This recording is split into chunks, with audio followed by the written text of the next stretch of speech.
grief is interesting because my first real experience of it, certainly with a close family member of my dad. I mean, my dad, I would class him as a best friend. I don't say that flippantly. He didn't miss a single football match that I played in for 10 years. I realize it's probably what it's like. Your head goes all over the place. It was ready for him to go because you don't want to see a parent in that level of distress. I was in that position where I held his hand when he passed and actually left us. And nothing really prepares you for that.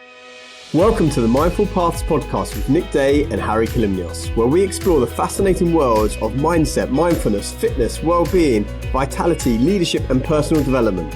Our goal is to provide you with the insights to help you live a more fulfilling, happier and healthier life. If you're striving to be a better parent, friend, leader, colleague or boss, or if you simply want to be more mindful and aware of the world around you, then this Mindful Paths podcast is for you.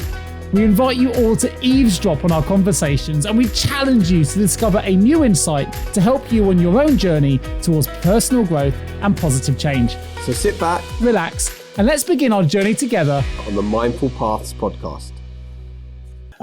Good morning, Nick. Before I guess we get into it and everything, for long-time listeners of our show, you'll know that certain things have been going on in our family, and we're going to use this episode to explore that in a little bit more. And so I wanted to start this show off really by saying to everyone listening that I hope you take something away from the shows that we're doing, because both Nick and I are going through things at the moment which we feel like will help other people. And I know that for Nick, and he's going to explain what's going on at the moment in particular, is going through a particularly challenging time. So I just wanted to extend my heartfelt support to you right now, Nick, and wanted to see how are you? I'm all right. I think I say all right. I say I'm right in inverted commas, Harry. You've been there very recently. To bring some context for those that are listening, I feel like, this show is, we want to be positive, bring positivity to the show and give mindfulness techniques. And I think, interestingly, on our journey, you and I have been challenged more than probably a lot of our listeners have been, maybe, in some of the things that we go through. So, and I'm aware that we've talked about loss and grief a lot on this show. Harry very sadly lost his father on Christmas Eve quite suddenly. We've done an episode where I talked about the loss of my dog, who'd been with me for 16 and a half years. And sadly, for those that have been listening for a long time, I lost my dad on Monday, the 18th, last week. And I knew it was coming. And I guess I was as prepared as anyone can be. But now I'm now in the other side of that journey. I would say it comes in waves. And I did a newsletter on this about how I was feeling, which I'm sure when I read back in a week's time, I'll feel completely different again. But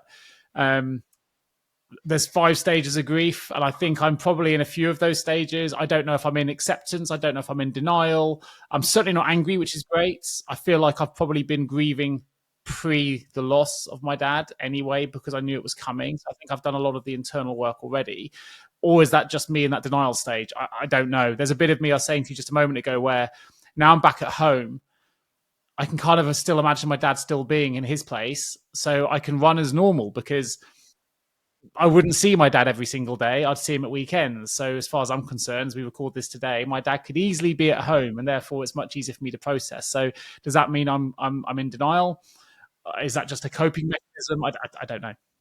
Honestly, I was the same. I'm still the same. Like, even sometimes when I go to the house, I'm in the house and I think, often he was in the study when I'd be putting out somewhere, or in the garage. So I kind of think, oh, he's still around. And I was thinking about this earlier today, is that I don't know. I feel like the stages of grief, the 5 stages, or whatever it ends up being, are fluid. Like you can go forward and backwards with them. And I feel like I'm still in a bit of a denial stage. I think I've had anger at certain points. And that anger is different kind of anger, like whether it's anger for me not doing enough, or for me not spotting this heart failure years ago, for the NHS, for all their screw ups maybe, or it goes all over the place. But I still feel like my overwhelming emotion is kind of denial. And like you say, because you're not with that person every day, at least I don't, day to day, there's not much difference. I think, like for my mum, and it'll be maybe similar for your mum, it's so different, right? 50 years with your parents, 52 years with mine of marriage, and you're with that person day in, day out. And that's, you know, in a way, maybe the closer analog is with your dog, right? Because that your dog was with you every day, and they're in the house, and you notice that they're not there. I've started watching The Gentleman. I don't know if people are watching it or not. And it starts without I don't think it ruins anything because it's about how the family reacts based on the film. But it starts with the father passing away in his nice, comfy bed with a little bit of oxygen machine. I was thinking, you know what? I've never seen it. It's nothing like my experience was nothing like the movies show you. I mean, you know, you don't get the commodes in those pictures. You don't get the hospital beds, the medications, I got a call while I was away in the States. I was in Austin, and I got a phone call to say you need to come home, you know, as soon as you can, because we were at that moment now. And the amount of, unfortunately, he'd digressed in the time I'd seen him before. In it was only 5 days. I was with him 5 days before, and I came back, and it was a sleepless flight, as you can probably imagine. And I turned up, and yeah, he'd gone downhill quite considerably. And I think I don't think my brain's yet fully, well, it certainly hasn't. We talked about small T trauma, big T trauma in previous shows. It's definitely a trauma that I don't think my brain is fully compartmentalized yet, or deconstructed yet. That's probably the better word. I mean, in the sense that the grief is interesting because my first real experience of it, certainly with a close family member of my dad. I mean, my dad, I would class him as a best friend. I don't say that flippantly. He didn't miss a single football match that I played in for 10 years. He's the first person I called if I did an event. He flew out and watched me do Ironman events. You know, we went to cricket together, rugby together. We did all kinds of things together. So I feel like I've really lost a dear friend as well as a parent. And so I don't really know where I am, but what I will say, and I realize this is probably what it's like, your head goes all over the place, is I've got that. It was good. It was ready for him to go because you don't want to see a parent in that level of distress. And the level of distress was way beyond any of the movie I've ever seen in terms of where you are in that state and what cancer can do to you when it's really riddled through you and attacked every part of your body. And that was, I knew it was coming, but to actually see it and live through that was a shock to the system. And I was bedside with him solidly for 72 hours. I don't think I left his side probably for a total time of maybe 2.5 hours in 72. And, you know, I was in that position where I held his hand when he passed and actually left us. And nothing really prepares you for that. And those 3 days we had he could barely talk because he had a tumor on his throat, which meant that he was to really choose his words and you could barely hear them. And part of that was a good thing in the sense that he chose his words very carefully. And we had some moments where we even laughed as a family, but nothing quite prepares you for that. And I feel like there's a bit of me where my brain has just shut that out. I don't want to shut those memories out because they were the most pertinent and probably important memories I'll have. And I feel privileged to have been by his side. I feel it was the right thing to let him go and for him to let go because the level of pain, the palliative care team said he's in something called total pain. That made me very upset. I feel myself get upset now because to hear your parent is in total pain is never nice to hear. You don't want anyone to go through that. It took 3 days from when I returned to when he eventually passed. And on this day 2, he told me he was frightened. And that was, again, something that brought me and my brother-in-law to tears at the moment because you don't want someone you love to feel frightened. You want them to feel prepared. You don't want them to be in pain. By day 3, he wasn't scared anymore. And I think we all knew it was going to be that day. He started saying the things that you say. You kind of have a moment of clarity. And you said, he loved us, he was proud of us, and eventually the time came where he let go. So as you can see, it's still pretty raw. It comes in waves. And you've obviously lost your father very recently on Christmas Eve, right? And I feel like we're doing, every time we meet Harry, we seem to talk about loss. But our show is about you and I having a conversation. And if I met you in a pub right now or in a restaurant, there's no way this isn't what we would be talking about. So, yeah. I mean, as you say all that, you know, the thing that got me, and I was thinking about it yesterday driving home, is obviously I wasn't there when my dad eventually died. I arrived like maybe an hour or two later, well, probably about 2 and a bit hours later.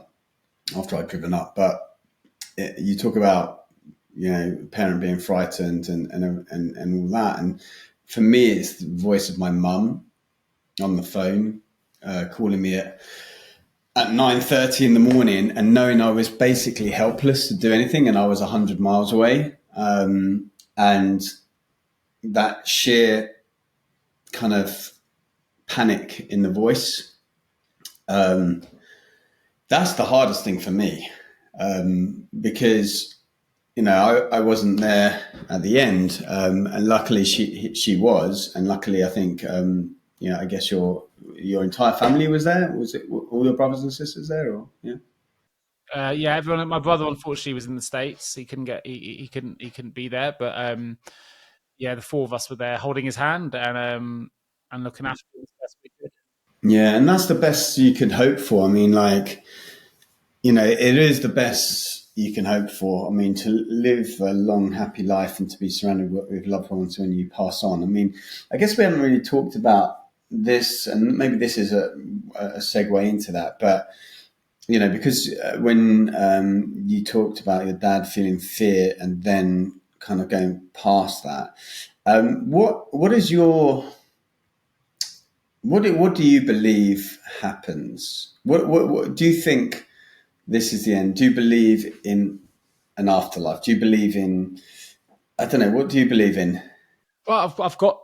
I can share a couple of things. I'll share a funny story, and this is where you feel inappropriate laughing, but maybe it's British humour, maybe it's not. I don't know. On day 2, I hope my dad doesn't mind me sharing this.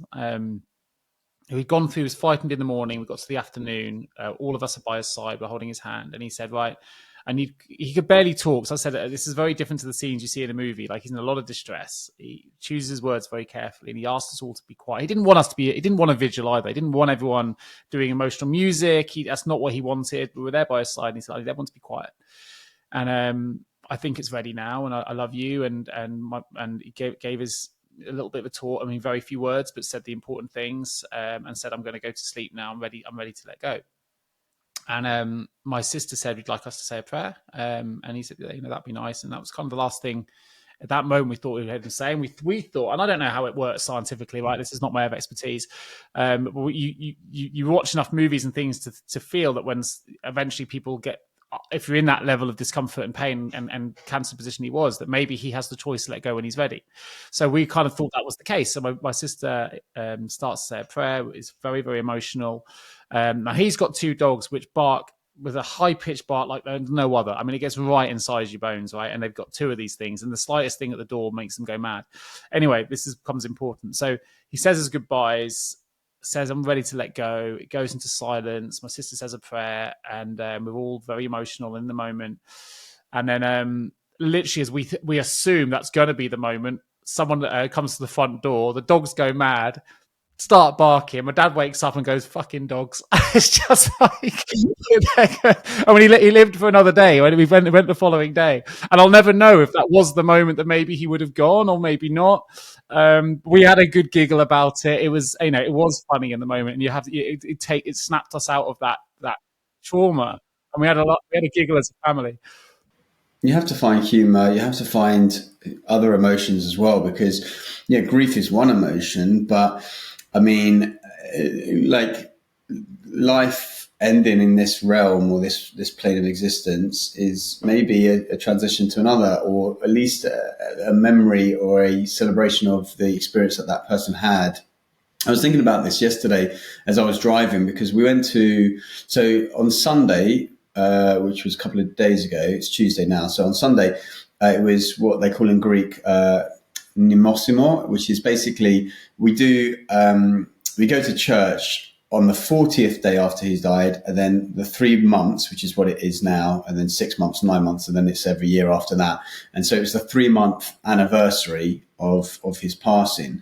And so we went also to the grave, and the grave is, you have to wait for like 2 years for the soil to settle before you actually properly do the grave. So it's just a bit of dirt at the moment with the cross and everything else. But I really don't feel connected to that space. I can't imagine myself going there and sitting and chatting, and like I used to see on the movies where they go to the graveyard and sit and chat with their parents. However, for me, I felt I was driving, and I'm driving the car that is associated really with my dad. I think might be in my mum's name, but it was kind of my dad's car, as it were, and also the license plate, even though it was a random license plate, it stood for, so the number is the date of his birthday, like 19th of September, so it was like 19, and LO for kind of for London, but then it was Professor Dimitri Kalimnios, PDK. So it feels very much like him. And so when I'm driving that car, I feel more connected to him. And when I look at, we created these little cards with a photo, and it's not traditional in Greek culture, but I think my mum saw it at some funeral, so we did it for my gran and we did it for my dad. And it's got a few photos over the ages from 18 all the way up to 80, and a few choice words. And I have that on the shelf, and I see his photo every day. And so I feel connected there, and I feel connected in other spaces. I don't feel connected at the grave because I don't see that the body, I don't know. I just feel that the body is the body. I think I'm in a similar. I didn't answer your question earlier, and I'm glad you went back to it, because I ended up talking about a little bit of a story. But let's talk about the spirit thing. So I don't know where I sit on the curve of what comes next. I'm certainly not atheist in any way. I'm open to anything. I haven't got a set of beliefs that we go anywhere. I'm just open to. I'll discover that when the time comes. But I'm certainly open to any possibility. Now, I think I mentioned in a previous show, I've been reading. A friend of mine, Sarah, gave me a book or recommended a book rather, called Diary of a Forest Monk. And interestingly, I'm not necessarily recommending the book, but towards the end of the book, he says goodbye to his father through, and he's in Switzerland, so he was able to choose to end your life and euthanasia. So that's what he chose to do. And being a monk, he said that he let his dad go, and it was about 30 minutes later, he said he felt the spirit left the body, and what was left there was the shell, if you like, the body, but not the spirit. And that, for some reason, that was really resonated with me pre-losing my dad here. And I got the book on audio so I could share it with my mum and my sisters, and said, look, I don't know what's in the next life, right? But let's wait 30 minutes. When he's gone, whenever that time comes, let's hang around, and let's not, suddenly get on our phones or anything like that, or whatever we need to do, leave the room, just be in for 30 minutes, because it might be the last 30 minutes we get with the spirit of my dad right after he's gone. So anyway, we made that agreement, and my dad said goodbye and took his last breath, and that was all very emotional. But we stayed for 30 minutes. Now, over time, it was 26 minutes in. Which is absolutely true. My brother phoned 10 minutes before he ended up leaving us, and asked to see how my dad was. And I felt like my dad heard that and knew that my brother had called. And I felt like knowing my brother was okay and he'd checked in was kind of my dad's way. I felt it was my dad's way of going, okay, now I can let go. I've heard from all my children, and that's fine. My brother was going into a 10-hour flight, so he'd heard from the brother, and that's fine. And then 10 minutes later, my dad left us, and we stood by the body for what was going to be 30 minutes. And my mum decided to phone my brother. So it was the right thing to do, would be to phone my brother and let him know. I phoned my brother, sorry, not that it really matters, to say, no, my dad's gone, you need to know, but we're going to stay with him for 30 minutes. And this is about 20 minutes after. And then obviously my brother wants to speak to my mum, so he's speaking to my mum. And my dad left us at 12:05. And at 12:31, my mum was on the phone to my brother having a conversation. And from nowhere, she went, "What was that?" We're like, "What? A huge gust, a huge wind. If one of you open the window, don't open the window. I don't want Howard to get cold." We're like, "No, the window's closed, Mum." "If one of you fanning something?" We're like, "No, I've just held a huge wind has just hit me." And she took her completely out of the conversation with my brother, giving my brother really sad news of dad. So you don't get caught sideways for no reason in that kind of moment. And she was completely taken out of it and said, "I've just felt something pass me." And she's convinced, she's absolutely convinced that was the spirit of my dad. And interestingly, if you look at the timings, it was 26 minutes past. And we all felt after that moment that the dad's spirit probably had left the room, if that way inclined. And to this day, my mum feels that was the spirit of my dad, and he's in the house. And there is a feeling, and there have been some funny things going on in that house since. And I know people will be very, very skeptical. Very little things, but they are things that makes my mum feel connected. Little things like she can't work the TV and the TV turned on. It's absolutely true. Lights flickering in different rooms when we're having different stories. There's a song that really reminds me of my dad. I had a moment. It's absolutely true. My wife will contest to it, and it comes in waves. I got very emotional, and there's a song that my whole family know reminds me of my dad. And it just started. Alexa was already on, but that song came on Alexa as I was having that moment. There's those little things that come up. I don't know what's in the next world. I wouldn't say I was particularly religious, but there was a moment that took my mum almost off her feet 26 minutes afterwards, and she still feels very. I believe that. I mean, like when I arrived at my house, I think my dad's spirit had already left the body, but I felt it was still in the room. I spoke to a friend of mine actually before I went upstairs, whose wife lost both her parents in quick succession a couple of years ago, and he was saying, I think the body sticks around. I don't know if he said like the spirit sticks around like 24 hours or 3 days or something like that. Or some people say different things. I definitely felt that there was an essence in there, and I could actually dictate where in the room that was emanating from. It was just sort of at the foot of his bed. But I was thinking about this the other day, and it might be because I've started watching this 3-Body Problem on Netflix, which is a very famous book out of China, which someone recommended to me about 2 years ago to read, science fiction book. It's now been made into a Netflix series. And it's around this alien civilization that is in contact with Earth and coming to Earth to basically wipe us all out. But yesterday they were talking about higher dimensions. And obviously I've done a bit of physics, well, a lot of physics and quantum physics and everything, and thinking about higher dimensions. And they've managed a way to get into these higher dimensions. So we have 3 dimensions or 4 dimensions if you think of time as a dimension. We've got forward, backwards, up, down, and left, right. So that's the 3 dimensions, and the 4th dimension is space, is time. Sorry, and there are theories that suppose that there may be other dimensions, right? 10, 11, or multiple dimensions that are just so tightly folding in on themselves we can't see or sense them. And even that analogy, I don't think really works because the idea of folding is a 3-dimensional position. Anyway, the point I'm trying to make is it might be because of that. I was thinking, what if like. And I guess this goes to like spirituality, but and Wayne Dyer said it, we're not, humans having a spiritual experience, we're spiritual beings having a human experience. And what if like, I don't know if it's an afterlife or anything like that, but we are just, maybe we are some sort of alien race or whatever. And we have come into these meat sacks or these bodies to experience life, right? To experience ice cream, chocolate, smoothies, love, wetness, whatever, because we are in another dimension, in a higher dimensional. So, and that's what we perceive as religion, God, heaven, whatever.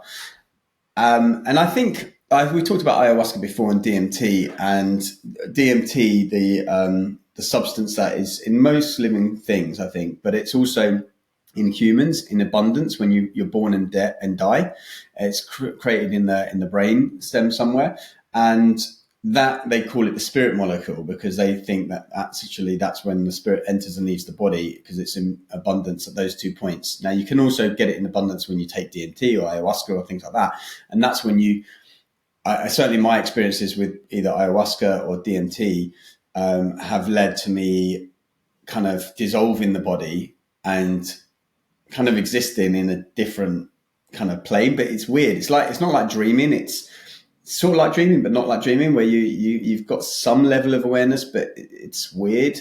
It's connected. I don't know how to describe it. So I guess the upshot is I don't really know what's what, right? I certainly don't believe that all that is all that is. I think that is just a belief, which can be a lie that I tell myself. But I find it hard to believe that. I think we've talked about the Wayne Dyer twins in the womb quote before, I think, haven't we? And I feel like that is a very appropriate parable or analogy for it because we don't really know. And so I'm open to the possibility for sure that there's lots of other things out there. I think there have been lots of experiences where people have had near-death experiences, death experiences, and they've experienced things that we can't really explain. So I think that there is something At least that makes it easier for me. But in terms of, I wanted to talk about that song. And we've talked about energy. We've talked about energy before as well, haven't we? Right? I mean, irrespective of whether people believe we carry on or we don't, there's no disputing that if you're in that space, and I know a lot of people haven't been there, but if you have, there's an energy difference. Like the energy in the room shifts, the energy changes when life is no longer there, and the rules of energy would dictate that it has to go somewhere. And where is it? And I don't know. I just think there's a lot that's unexplained. I think Energy is consciousness is a form of energy. Everything's a form of energy. So that energy can neither be created nor destroyed. It can only be transferred into one form or another. So that essence that is creating, that spirit, which is the breath, which is molecules, which is atoms, is going somewhere. Where I don't know, but I definitely feel there's a connection. So I just wanted to share this story with you, because when you talked about the song, it really reminded me of this experience I had in Australia. I think I might have even shared this with you before. Have I shared the one about the camping and the song in the middle of nowhere? Yeah, you have, but share it again. I don't know if you shared it on the show. I think you shared it with me. So I'm not sure. I can't remember if I shared it on the show or not, but apologies if people have heard it before. But it was one of these profound moments for me. I was camping and I was going around Australia, the outback, in a VW combi van with three Dutch girls at the time. And one of the Dutch girls I quite liked, and I'd invited her into the group, and so she came with us. I think we were traveling to Darwin from somewhere or other, and two of us were camping in a tent. Two of them in the VW combi van. So myself and the girl that I quite liked was there. Now I wasn't sure what the deal was, and we were like lying next to each other, and I was thinking, I need to make a move. And I'm really bad at kind of reading signals and everything. So I said, look, if I hear, and we're camping in the middle of nowhere, if I hear this particular song, then it's a sign that I should make a move. Okay. And the song was Show Me the Feeling of Being Lonely by the Backstreet Boys. For some reason, I don't know why I thought of that song. And then I kid you not, a few seconds later, I hear that song playing, and it's playing from like this campsite about 2 miles away, really loudly. Well, not loud for us, but it must be loud there. And I really kicked myself because I didn't actually make a move, right? I didn't make a move. And I still can't hear that song and not feel some level of regret for not making that move, because it kind of epitomizes a lot of my life in that I don't pull the trigger enough. And I overthink it. Like you're a doer, you're a ready, fire, aim person. I'm a ready, aim, fire kind of person. And I think that's something that I've struggled with here, though. I put it in I have a newsletter called Mindset Musings, which just covers some of the stuff we talk about in today's show. I publish on LinkedIn, and it was quite cathartic to write. But there was a bit that I had to admit to myself where I struggled. So in the run up to my dad's situation, and we've shared some things that we've done. We tried to. I read a book called Cured, which is all about spontaneous remission, people that have miraculously healed themselves from terminal illness. And there's 4 pillars in that book that he believes if you have those 4 pillars, then it improves your opportunity for spontaneous remission.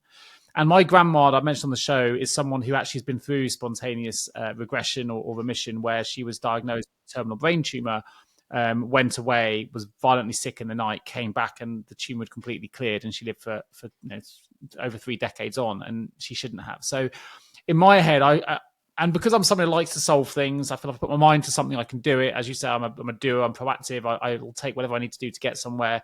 I thought maybe I could help my dad and we could buck the trend and beat cancer on our own and with the medications as well, but do other things that maybe other people aren't doing. So we got an infrared sauna installed in his house. Lots of science about the benefits of infrared sauna treatments. We changed his diet to whole food, took him completely off sugar. Glucose feeds cancer anyway, so we thought that'd be a really positive move. Introduced protein because that's the building blocks. Loads of little things that we did. I think even right to the last, there's a bit of me that always knew we were going to lose him, but there was a small percentage part of me that just felt, even right to the last moment. And there was a moment, and this is, oh God, I almost forgot this. I'll share it. Me and my sister with my dad, this is the evening of day 2, right? And he's in that place of total, the palliative care team said he's in a place of total pain. He's unable to move any part of his body. So he needs to move his arm. He's got bed sores. We're moving his arms. We're moving his legs, do everything for him. And I completely forgot this happened. It's quite funny. You remember certain things, probably because I've blocked them out. And he said, I need to move my arm. So can you grab my arm? So my sister Imogen gets one arm, I get the other. And then and he wants to lift them up and move them. And he suddenly goes, "No, hold on, I can do it." And if you're watching this on visual, he lifts his arms and does this like a bench press, turns his arm palms over and pushes his arms up by himself. First time he's moved his arms unaided for best part of a week. Comes down, he does it 4 times. Right? We're like, bloody hell, Dad. You can take the farmer out the man, right? Not the man out the farmer. Like, what's going on? Like, where's all this strength comes? And he went, hold on, I'll do it again. He did it. He did 4 more. And then he went, and 1 more. And put it down. It was like, and then literally went down and fell asleep. But he found this energy to be able to do something. He'd been unable to move a single part of his body unaided, and was suddenly able to find the strength and clarity to be able to communicate with us to do this random thing. And there's lots of stories where people suddenly find strength before their last, but he actually didn't go for another, what was that? Probably another 15 to 18 hours after that moment. But it was really strange. And the reason I highlight it is it was particularly odd in the moment, and we were Imogen were like, but it gave me that sparkle of hope again. Maybe, and I even said, maybe my dad could be the next Lazarus. Maybe he's still gonna beat this. There's some fight in there. And I think when he eventually went, there was a realization for me that I couldn't solve the problem. There was a realization that all the books I'd read, all the things we'd done, there's a feeling of helplessness. I don't want to make this about me, but it's part of something I've had to come to terms with, that I couldn't solve the problem. And that's been really, really hard for me to know that, yeah, again, regret, could I have done more? Could we have made bigger changes? I don't know. But that was a frustration that I'm not used to not winning. And that sounds like a terrible thing to say, or achieving if I put my mind to it. I couldn't solve that problem. What I wanted to do, and just to take the conversation back a little bit to spirituality, as you mentioned the parable, and I don't think we shared it in detail with our listeners before, but it's a really powerful parable. And I'd just rather you sent it to me. I've got the link here. I'm going to read it out, because if people haven't heard it before, it might just change people's thinking a little bit.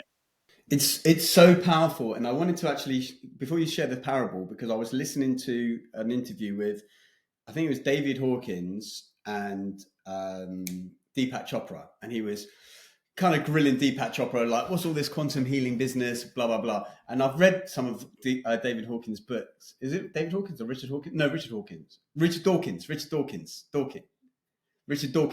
No. Yeah. Sorry. Richard Dawkins, right? The God delusion and all of that. And I think, I'm not sure if he's an atheist now, or maybe he's agnostic, but he's, you know, really against this kind of stuff generally, from what I remember. He may have changed his tune a bit. And then I just thought, this, for those people listening who are staunch, you know, atheists or even agnostics or whatever, I think this parable, just really sit with it and listen to it carefully as Nick explains it, and just let it sit with you for 24 hours and contemplate it. Okay. I mean, you said, I love parables anyway. I love all my Buddhist ones. This is not what I heard before. So it's kind of a parable of life after delivery. So it says, in a mother's womb were 2 babies. One asked the other, do you believe in life after delivery? The other replied, why, of course, there has to be something after delivery. Maybe we are here to prepare ourselves for what will be later. Nonsense, said the first. There is no life after delivery. What kind of life would that be? The second said, I don't know, but there'll be more light than here. Maybe we will walk with our legs and eat from our mouths. Maybe we'll have other senses that we can't understand right now. The first replied, that is absurd. Walking is impossible, and eating with our mouths? Ridiculous. The umbilical cord supplies nutrition and everything we need, but the umbilical cord is so short. Life after delivery is to be logically excluded. The second baby insisted, well, I think there is something, and maybe it's different than it is here. Maybe we won't need this physical cord anymore. The first replied, nonsense. And moreover, if there is life, then why has no one ever come back from there? Delivery is the end of life, and in the after delivery, there is nothing but darkness and silence and oblivion. It takes us nowhere. Well, I don't know, said the second, but certainly we will meet Mother, and she will take care of us. The first replied, Mother? You actually believe in Mother? That's laughable. If Mother exists, then where is she now? The second said, she is all around us. We are surrounded by her. We are of her. It is in her that we live. Without her, this world would be not, and we could not exist. Said the first, well, I don't see her, so it is only logical that she doesn't exist. To which the second replied, sometimes when you're in silence and you focus and you really, really listen, you can perceive her presence. You can hear her loving voice calling down from above, a parable from your sacred self. I just thought that was really interesting because you can understand both perspectives, right? And I think it's just a incredibly clever parable that brings a lot of the things we're talking about into focus. But yeah, I'm really glad you shared it with me. Yeah, I think about that parable a lot, and you know, I yeah, I don't know. I guess maybe it's like, I mean, some people will argue it, it's our human nature to kind of want to believe in things afterwards, but I also think that we can't be so arrogant as well to think that all we know is all we know, right? Like information is changing so rapidly about our knowledge of different concepts, physics, laws of physics, all of that is changing so much that we can't have that, that arrogance to believe that we know it all. Certainly, when you die, it's the end of whatever this particular moment is. I mean, but where does I don't know. Yeah, so I think something happens, but like you say, you think, okay, well, why can't we then connect and communicate with the people that pass on? And some might argue that some people do, right? Some people still have that tether, and it might be in a subtle way, like a TV turning on randomly, or a music playing that reminds you of your dad, or it might be some people literally, sixth sense, I see dead people kind of way. So I've met a fair number of people who have got, I guess, extraordinary perceptions on things. For me, it's hard to believe because I'm a little bit of a. It's like I've listened to all this stuff. I've read all the material, and I'm still a bit of a skeptic in my heart about certain things, right? Because yeah, exactly. Yeah, absolutely. I'm like and even to the point, I remember I struggled with. When I worked in IT, so I worked in IT for a number of years within the London Stock Exchange. But the thing I found, and I realized why I didn't really resonate with IT in general and a lot of things, is that it was so abstract. I know it's less abstract than, say, theoretical physics a lot of the time, but it wasn't building anything tangible, right? If you're a builder, you build a house, you can see it, you can feel it, you can touch it, you can see it develop. When you're writing lines of code, or not that I was writing lines of code, but you're doing technical stuff, there wasn't anything I could really see or touch, right? Other than a little icon on the screen and things. And for me, it just didn't make a huge amount of sense, right? And maybe you're similar as well, because I think we're both kinesthetic kind of people, which is, we're into our sports, we're into our movement, and we like to feel and see and touch things.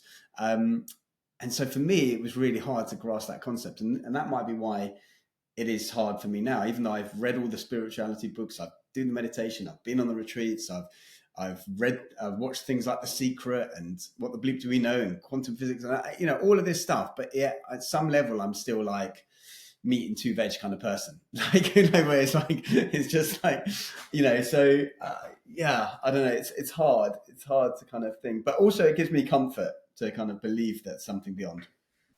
Since the 18th, I've had to work really hard to try and lean in to the things that I've been reading and hopefully learning to help me. But people ask how you feel, and the answer isn't often followed by tears of emotion. If I'm honest, and I'm very early days, and I appreciate that, and I know lots of people listening to this would have been through this experience as you have, Harry, and as I'm going through now, just feel very, very empty. I think that's the bit. There's a void that's left, and it's hard to understand.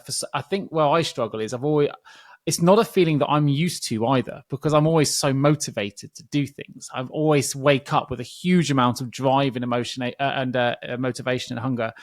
And I just feel really, I know it's very, very soon, but that's the overwhelming feeling I'm with at the minute. And I'm trying to fill that emptiness. And I know that's probably not the right reaction to it. I'm trying to fill the emptiness with all the great memories that we had. I've told myself that every time there's a tear, I try and view the tear as a positive memory rather than a sad experience. Dr. Zeus said, don't cry because it's over, smile because it happened. And I'm trying to remind myself of these things, trying to lean into the David Hawkins books of attachment and letting go, and understand that grief hits us in 20-minute spells. And I think to a degree, what I've read so far from his book has been true. Whether it's true because I read it or whether it's true because that's the reality, I don't know. My body is conforming to the readings. And I also think that in terms of my grieving experience so far, so I talked to you about the story that happened 26 minutes in, where the spirit, if that was what happened, my mum had that experience. I was, for the only time where it's hit me at this level, I would say probably 2 minutes, maybe 3 minutes later, within that 30 minutes anyway, I was absolutely overwhelmed with emotion. And I don't know if that's because I've been holding it in for days, trying to be the support for my sisters and my mum and for me and my family and my dad, or whether it was just because I don't know what it was. It was an overwhelming feeling I've never had before in my life. It took me off my feet. Literally, I was on a crumpled thing on the floor with I felt like I couldn't breathe. It was an emotion I've never experienced before or since. And I feel like in that moment, I don't know how long I was in that moment for, several minutes for sure. And my beautiful sisters came over and looked after me, and mum said it's okay. And they all kind of said, you've been holding it in for so long. Like, we know you've been holding it in. That's the, I guess, the emotional thing about it. That's the release. I feel like so much came out in that short period of time that it's just left with a little bit of emptiness on the back of it. But really trying to lean into Dr. Zeus. Don't cry because it's over, smile because it happened. And there were so many good things. I've got this you can see if you're watching on video, I've got this photo book I did for my dad because he, towards the end, I got a copy for myself. And I don't find looking at those pictures make me emotional. They make me happy. I don't look at them and cry. I'm wearing his watch, which makes me feel connected. I've got 2 watches on. How weird is that? There's things that connect me to him. And I'm not full of tears, although I can have waves of that. Just feel a little bit empty, and I'm still making sense of it. I mean, look, everyone does it differently. I mean, I don't think I've had massive. I mean, I had tears on Christmas Day, but I haven't cried a huge amount. There's bits of things like I'll be watching a show. I was watching something the other day, and it wasn't particularly emotional, but then I would well up and have some tears then. And and talking of your photos, I think what I did Christmas morning, I remember I spent like 2 hours Christmas morning just finding lots of photos, and I'd gone round, I think, taking photos in the past of photos, because a lot of these photos were like pre-digital. Yeah. So I took photos, and I have it all on Amazon, and I collated about 1,000 photos that we put as a bit of a slideshow in the house during after the funeral. And again, I haven't sat with him a lot to get emotional with it. And the other day I was putting some videos on my mum's memory stick, and there were videos, I haven't watched them wholly, but from his speech at my sister's wedding, my older sister's wedding, and which I'd never seen before as well. And it does feel weird to have that voice coming at you. And my mum was there watching it. She didn't really get massively emotional, but she was like, oh, look how he had more life there, because the last couple of years you could see the life draining out from him, which I now subsequently realize he must have been living with heart failure for a good couple of years. And it was it's difficult to watch and think about, like, the last couple of years where I feel like the man that I knew was slowly drifting away, right? He didn't really want to do too much. He would be sitting in the chair. And this makes me then feel angry at myself, because I was like trying to push him to do things, but yeah, he was probably living with heart failure and not really, making a fuss about it. And I was like, come on, let's do some exercise, and let's get out and do things. Or in the end, he didn't even want to come around to my house or do anything. He just wanted to get up, sit in his chair, fall asleep, and then go to bed. And that was basically it. And it frustrated myself and my mum. And then I feel guilty now, because I'm like, those last few years, so there's all these different emotions, right? There's the anger, there's guilt, there's the denial, there's the, and there's no, I don't think, right or wrong way to handle this. It is what it is. I'd agree. And I can see that, because me, my sisters, my brother, and my mum are all experiencing this in very different ways. And that's it just is what it is. I mean, How is your mum, by the way? I mean, how is she? Is she by herself? Is she with people? Yeah, so someone's been with her every single day. One of the members of the family have been there. I'm going down on Good Friday. I was there on Sunday. My sister's been around in between. My brother's been around. So she's had people around, but the evening's been by herself. I think going back to the spirit thing, she feels like he's still in the house or there's a presence there. She talks to him. She left messages on his phone. People might think that's mad, but she gives her comfort. She obviously has his phone, but it's just a way of her. We've talked about in the past recent episode before this happened about post-traumatic growth and whether we grow through something, whether we go through something. I know that my dad would want us all to grow from the experience and to move forward, not just suffer it. He doesn't want a funeral. He wants a celebration of life, which we've booked for the 17th of April now. So that's coming up, and we'll try and make it as fun as that kind and as a celebration as much as we can. Bear in mind what's gone on. There's, it was Kubler-Ross outlined 5 stages of grief, didn't she? Denial, anger, bargaining, depression, and acceptance. I don't really feel like I sit in any of those things. I don't really know where my mum sits in. Maybe mum's in the denial piece because she's still, feeling he's around. Or it's hard because we've known this is coming. 3 years ago, he got his. He passed away 3 years in a day after his diagnosis. So, it's we knew this was coming, and they gave him 6 months on his first diagnosis. So he's done really well. He's fought really hard. And I think it's given us a chance to almost grieve in advance. That's how it feels anyway. I don't know if that's true. And if an expert might say, no, you're just in total denial, I don't know. But I feel that's kind of where we are, or certainly where I am. But yeah, we're definitely all very, very different. It's really hard. I mean, your dad as well in the photos that you posted recently, and I think is now on your profile picture. I don't know how old he was in that picture, but he didn't. I mean, was it quite an old photo? Those ones that you've been posting recently, a couple of them, because no, the main ones we're together, all post-diagnosis, actually. Because really, because he looks really like he doesn't even look in his 70s, if I'm honest, in those photos. Yeah, he's in his 70th, born in 1950, but they were kind of bucket list things. So again, I tried to do everything right. He wanted to go to the cricket. We took him to the cricket. He wanted to see the international rugby game. So trying to tick off the things he wanted to do while he was still able. But even then, although he just looked like he would have. He looked like he would have been like like you said, he was one of your buddies anyway. But like he looked like if you are one of the people down the football kind of or cricket club or whatever. He didn't look like 74 or 73 whenever those photos were taken.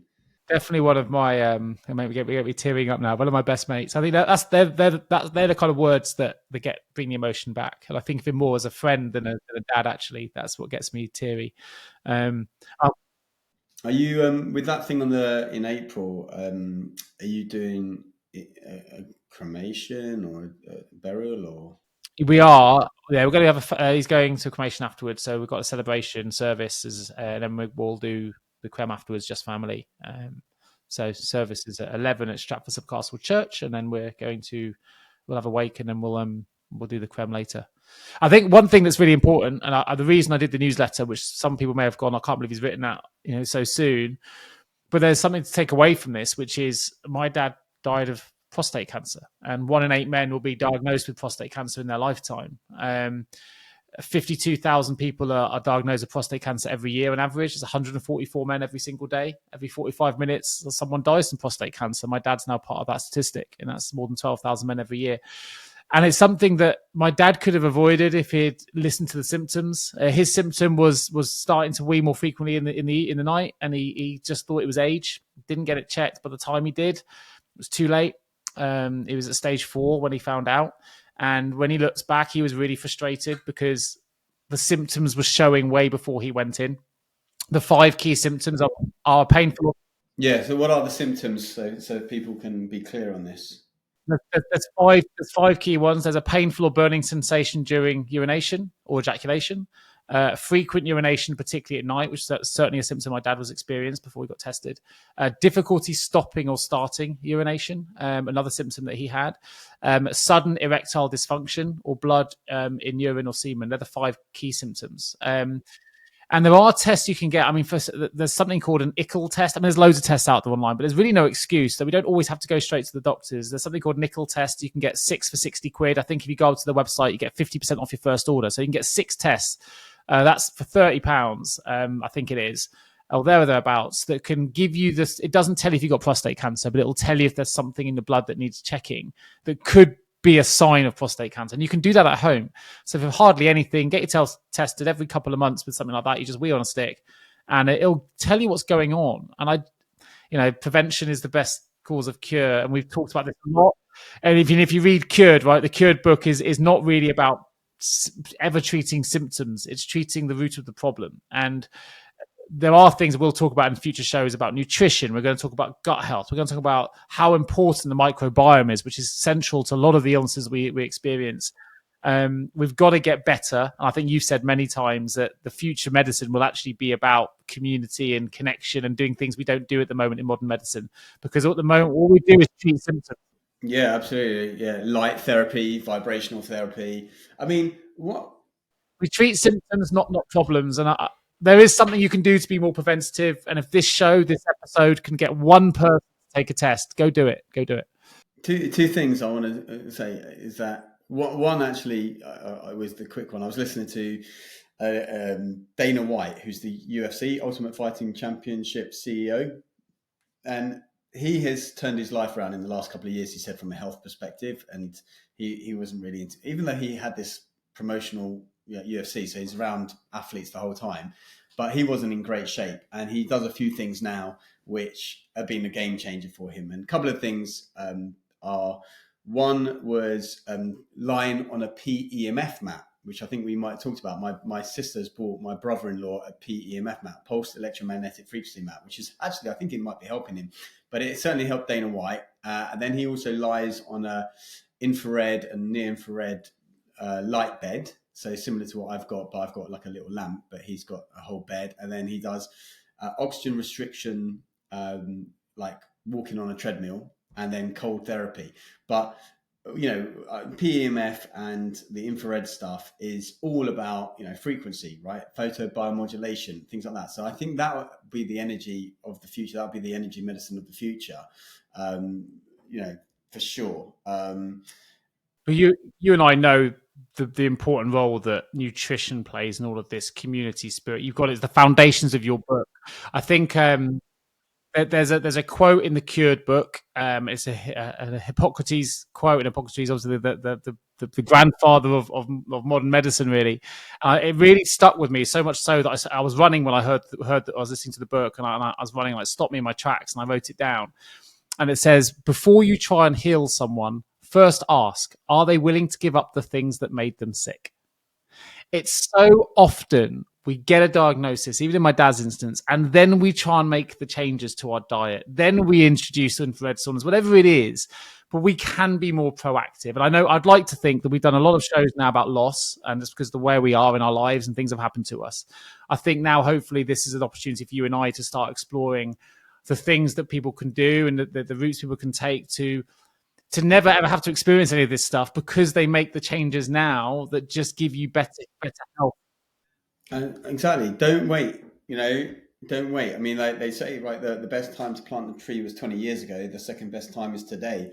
And so, but I wanted to mention the test stuff that you were talking about, because I was thinking about this the other day. I was chatting with a friend of mine, and I haven't done a blood test in a while, and he does it a bit more regularly, but I've got it all on my phone and on my app.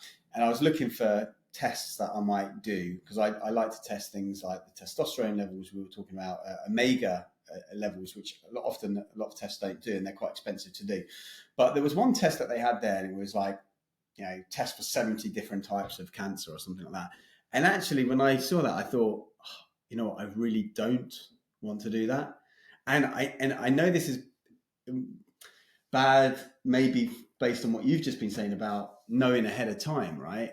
Things, because when you know ahead of time, you can do things. But actually, there's also that flip side of nocebo effect. I think where you're suddenly screened, and like, for example, I'm not sure whether it's like pap scans, or there's some sort of scans, smear scans that women do, and when you look in the data, it was like, actually it doesn't prevent any cancers or deaths or something like that. There's something along those lines, and that might even be with the prostate one as well, because I think like a lot of people will have prostate cancer, a lot of men will have prostate cancer and be totally fine with it. I think my mate Ben, his dad, I mean, he's got prostate cancer, but I think he's fine with it. And so on my flip side, I totally get what you're saying, right?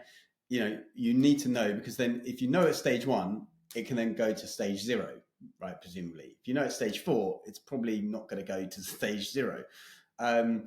And obviously, we've just had that diagnosis with Kate. We don't know what's going on with Princess Catherine, and then King Charles. We don't really know what's going on. But it did scare me looking at that test, where it's like, okay, 70 different types of cancer. Because then suddenly, like, my family already think I'm a hypochondriac. They're like, you know, and because of all the things I do, even sometimes people say, well, what happens when you go to another place and you don't have your weighted blanket and you don't have your this and you don't have that, right?